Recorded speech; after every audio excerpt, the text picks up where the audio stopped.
Ngatho cia mwanya muno ni undu wa gucoka ndirehoka na urathie na mbere wega muteti uri ngumo nene muno Karen Nyamu kugerana nenda ciake cia ukinyaniria ni atongoria a Kenya gucakaya na njira nene gikuo giatiga andu aingi na maithori na makiria atongoria a gisiasa guku bururi-ini na bururi uria wa Tanzania. President William Ruto hamwe na atongoria angi ni makorwo makiyumirio nao gucakaya gikuo giki kirathie na mbere gutangathwo na giakorwo gikiigwo wazi ni president wa ihinda riri wa bururi wa Tanzania Samia Suluhu Hassan. Karen Nyamu akiumbura ndeto icio umbura akiuga ati uria wari president wa bururi wa Tanzania President Ali Hassan Mwinyi ni akorwo akihuruka. President wa ihinda riri Samia Suluhu Hassan wa kule Tanzania ni akorwo akiruta statement egie gikuo gia president uyu wa hau kabere wa bururi wa Tanzania na akorwo agicakaya na aria makiri bururi ucio wa Tanzania na kuona Akenya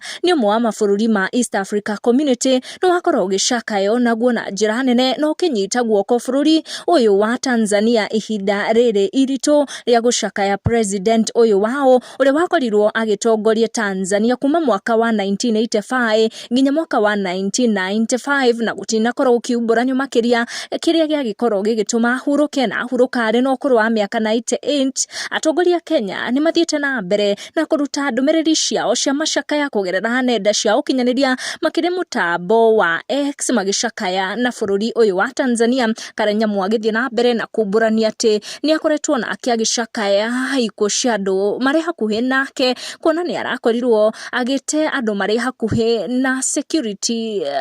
people ake na koguo akiuga ati rikoretwo riri ihinda iritu na ndeto ici ciagitukinyira kiroko kia umuthi. Thie na mbere na kwirorera video sheet, make sure na wa subscribe na wa turn on your notification niguo hindi ciothe ukamukira maria turaikia.